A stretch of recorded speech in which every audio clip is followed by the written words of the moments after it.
हमने जनप्रतिनिधियों, समाज के मानिंदों का सहयोग लेकर के ऑपरेशन कायाकल्प का एक अभिनव प्रयोग प्रारंभ किया और मुझे बताते हुए प्रसन्नता है कि 1,34,00,000 विद्यालयों में ऑपरेशन कायाकल्प के माध्यम से फ्लोरिंग, उसके फर्श को बनाने, फर्नीचर को लाने, स्मार्ट क्लास बनाने, बालक बालिकाओं के लिए अलग अलग टॉयलेट बनाने, वहां पे लाइब्रेरी बनाने और अन्य तमाम कार्यक्रम वहां पर प्रारंभ हुए। पेयजल की व्यवस्था के कार्यक्रम प्रारंभ हुए और आज उसके परिणाम भी हमारे सामने देखने को मिल रहे हैं।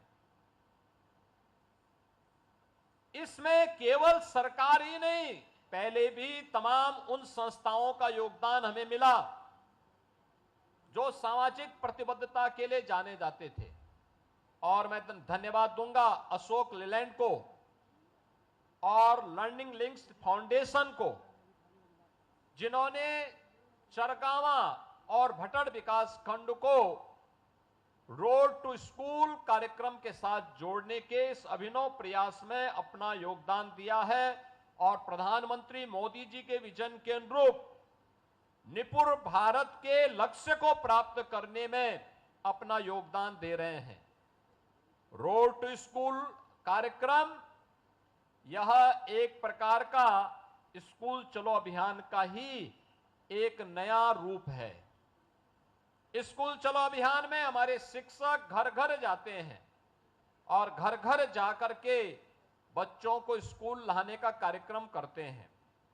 रोड टू स्कूल में जो बच्चे ड्रॉप आउट कर लिए या जो बच्चे स्कूल नहीं जा रहे हैं अन्य तमाम कारणों से, उनकी या तो समझ में नहीं आ पा रहा है या उनको पढ़ने में असुविधा हो रही है, उन लोगों के लिए यहां पे अशोक लीलैंड और लर्निंग लिंक्स फाउंडेशन के माध्यम से यह कार्यक्रम यहां प्रारंभ किया गया है।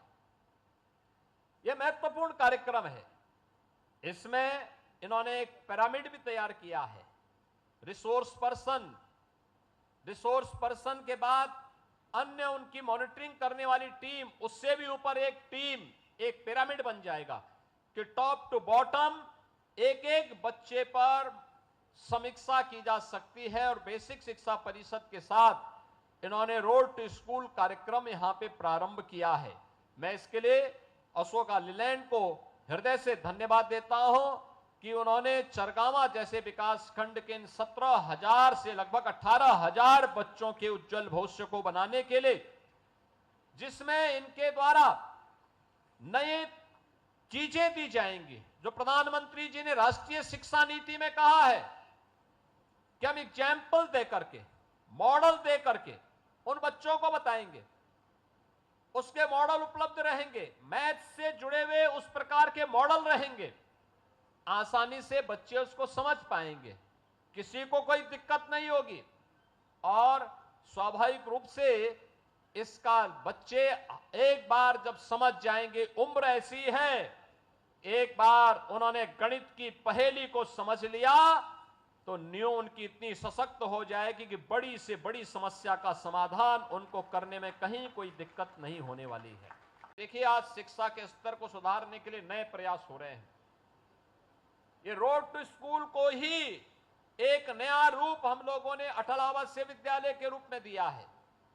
इसमें रजिस्टर्ड बीओसी बोर्ड के जो श्रमिक हैं उनके बच्चों को, निराश्रित बच्चों को हमने प्रवेश दिया है। 18 स्कूल हमारे प्रारंभ हो चुके हैं। 57 अन्य जनपदों में डे स्कूल खोलने की तैयारी चल रही है।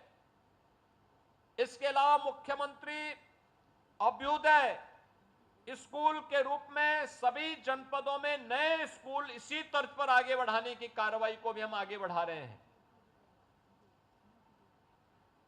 पीएम श्री स्कूल को भी हर विकास खंड स्तर पर स्थापित करने की कार्रवाई को तेजी के साथ आगे बढ़ाया है। आप मान करके चलिए, शिक्षा में आमूलचूल परिवर्तन हो रहा है। यह आमूलचूल परिवर्तन नए भारत को एक विकसित भारत बनाने में सफल होगा। और विकसित भारत की इस परिकल्पना को साकार करने के लिए हम सभी को स्कूली शिक्षा पर ध्यान देना होगा। मैं आज के इस अवसर पर जो हमारे शिक्षक हैं उन सबसे भी अपील करूंगा कि आप नए भारत के निर्माता हैं। पूरा देश और पूरी दुनिया आपको देख रही है। हमें याद रखना होगा, ज्ञान से अपने आप को अपडेट करना कोई पेट से सीख करके नहीं आता है। जब ये स्मार्टफोन नहीं आया होगा तब हम लोगों ने इस स्मार्टफोन को लोगों ने देखा होगा कैसे चलता है। आज आप देखते होंगे कि बच्चे भी स्मार्टफोन में तेजी के साथ खेलते हैं, स्मार्टफोन की जानकारी रखते हैं, उसके एप्लीकेशन की जानकारी रखते हैं। और मुझे भी आप सबसे ये अपील करनी है कि हमें अपने आप को अपने जिस विषय के हम शिक्षक हैं, जिस फील्ड में कार्य कर रहे हैं, उसके साथ साथ सामाजिक दायित्वों की भी जानकारी हमारे पास रहनी चाहिए, जिससे हम बच्चे को एक योग्य नागरिक बनाने में अपना योगदान दे सकें। दूसरा, तकनीक का उपयोग करके जीवन को सरल और सुगम बनाने के लिए कैसे हम इस तरीकों का अपना सकते हैं, इसकी भी जानकारी हमें रखनी होगी।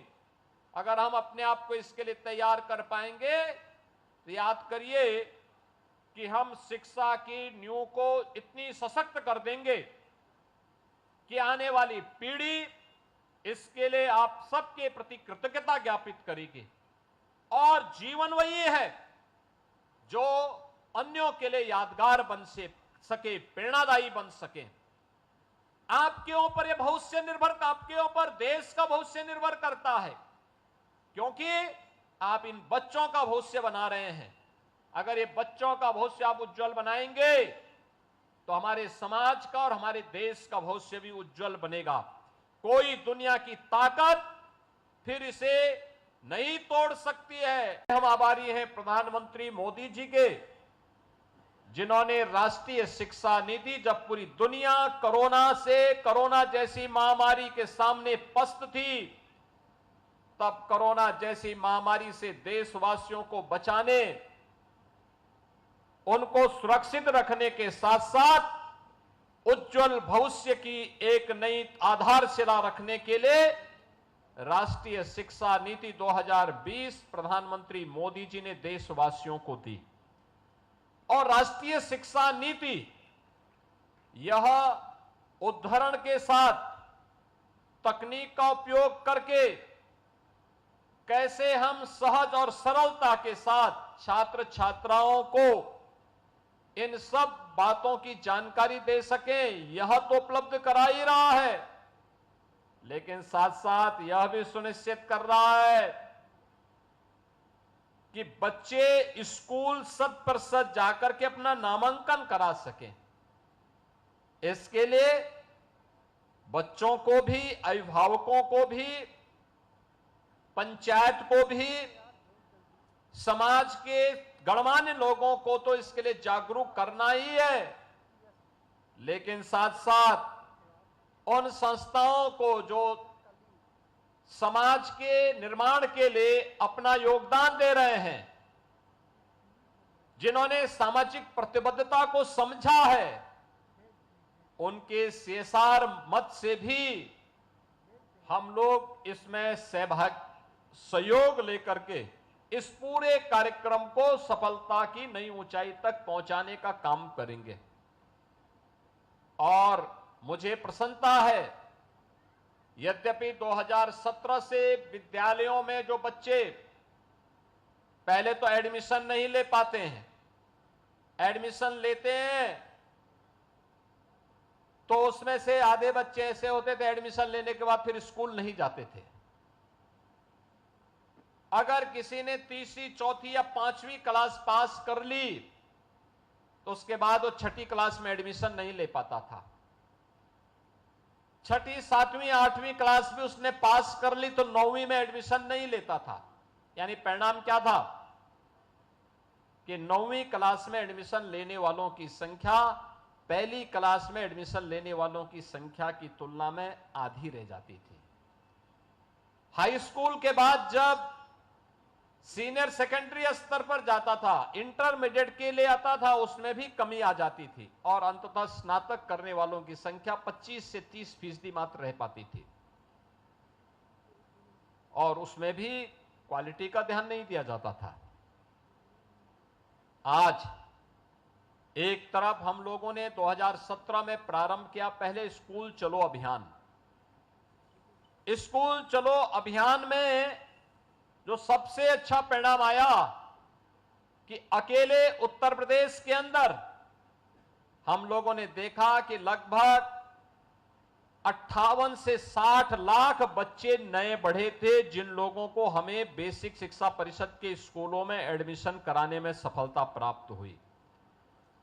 आप सोचिए, कोरोना में स्कूली शिक्षा सबसे ज्यादा प्रभावित हुई, लेकिन 1,34,00,000 से बढ़कर के छात्रों की संख्या उत्तर प्रदेश बेसिक शिक्षा परिषद में 1,92,00,000 पहुंच गई और 1,92,00,000 की संख्या बताती है कि बच्चे स्कूल जाना चाहते थे लेकिन उनको ले जाने का कोई माध्यम नहीं बन पा रहा था, उनको प्रेरित और प्रोत्साहित करने का कोई माध्यम नहीं बन पा रहा था।